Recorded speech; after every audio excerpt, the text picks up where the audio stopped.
Assalamualaikum warahmatullahi wabarakatuh.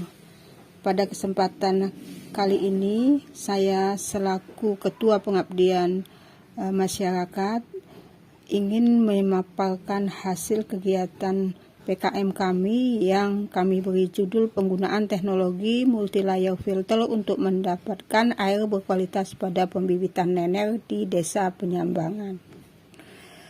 Permasalahan yang dihadapi oleh petani pembibitan nener yaitu banyak partikel tersuspensi melayang di dalam air. Kemudian banyak juga masih terdapat sedimen atau lumpur halus. Kemudian hasil dari pengujian lab sementara menunjukkan bahwa air laut yang digunakan untuk pembibitan bandeng atau nener itu memiliki kadar nitrat sebanyak 1 mg per liter, amonia 0,2 mg per liter, fosfat yaitu 0,1 mg per liter.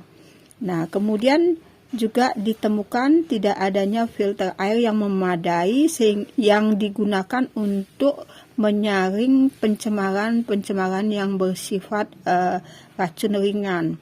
Nah, kemudian kekeruhan air itu berfluktuasi, ya.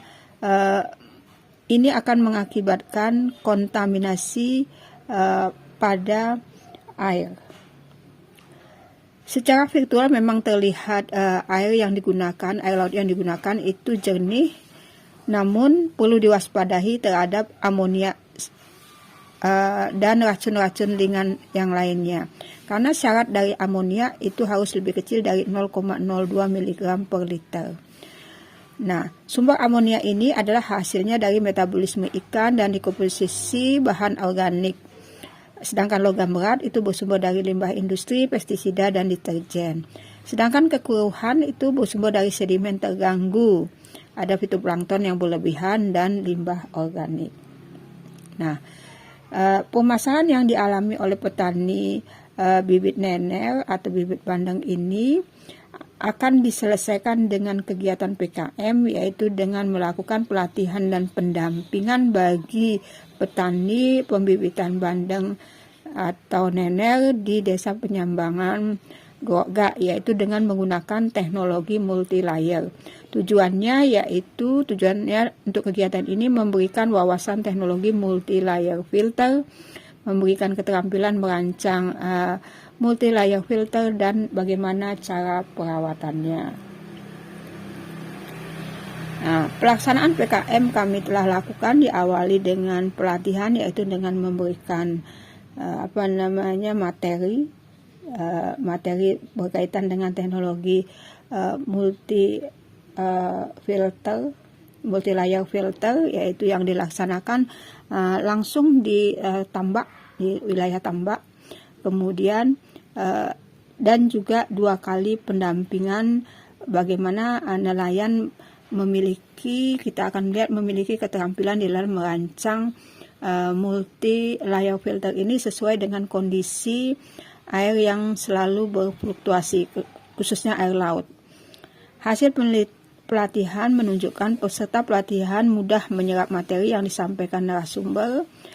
Muncul pertanyaan beberapa seputar penggunaan media filter, susunan media filter, ketebalan serta masa efektif media filter. Dan selain peserta juga aktif bertanya, dia juga menyampaikan pendapat dan gagasannya. Hal ini dikarenakan karena petani pembibitan nener itu sudah memiliki pengalaman yang cukup, ya. Kemudian dari kegiatan pendampingan 1, ya, petani dilatih untuk menggunakan media batu apung, serabut, arang aktif, zeolit dengan pasir silika, ya, yang sesuai dengan fungsinya. Nanti bagaimana mereka menyiapkan media-media ini, kemudian menyusunnya dengan ketebalan tertentu di dalam sebuah wadah yang bergantung kepada sumber daripada kekeruhan air tersebut.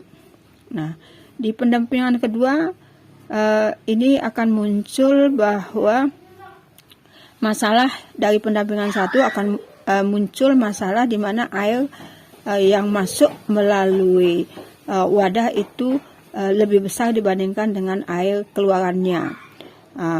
Disebabkan karena banyaknya lapisan filter yang istilahnya menghalangi laju aliran air keluarannya. Oleh karena itu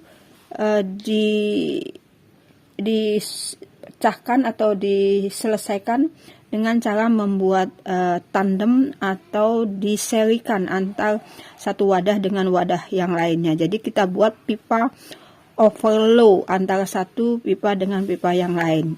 Kemudian dengan multifilter yang sama juga, sehingga banyaknya wadah itu bersesuaian dengan nanti sampai air tidak meluap. Jadi input atau masukan air tidak meluap lagi. Maka di sini akan didapatkan air yang jernih begitu. Nah, ini akan dipasang di setiap bak yang posisinya ada di atas masing-masing bak pembibitan.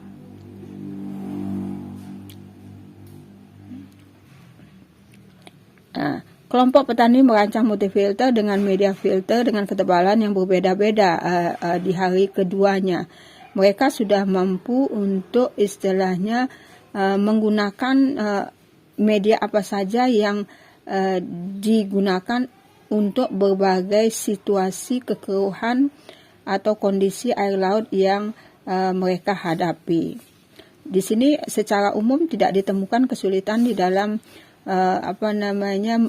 merancang atau menyusunnya, dan juga dalam perawatannya juga peserta pelatihan tidak mengalami kesulitan. Dari kegiatan pelatihan maupun pendampingan, hasil evaluasi menunjukkan bahwa keterampilan merancang multi layer filter dan cara perawatannya itu sangat baik. Respon partisipasi sangat positif. Materi pelatihan sesuai dengan kebutuhan peserta pelatihan. Metode pelatihan dan pendampingan menyenangkan. Narasumber memberikan materi pelatihan sangat jelas, mudah dipahami dan disajikan dengan suasana santai. Pendampingan dilakukan secara tuntas. Simpulan yang dapat diambil adalah peserta pelatihan mendapatkan wawasan tentang teknologi multi-layer filter untuk memfilter partikel tersuspensi, sedimen halus, bau, warna, dan racun. Kedua, meningkatkan keterampilan merancang multi-layer filter dan cara perawatannya. Ketiga, respon sangat positif diberikan peserta pelatihan terhadap pelaksanaan pendampingan dan kebermanfaatan kegiatan pelatihan ini.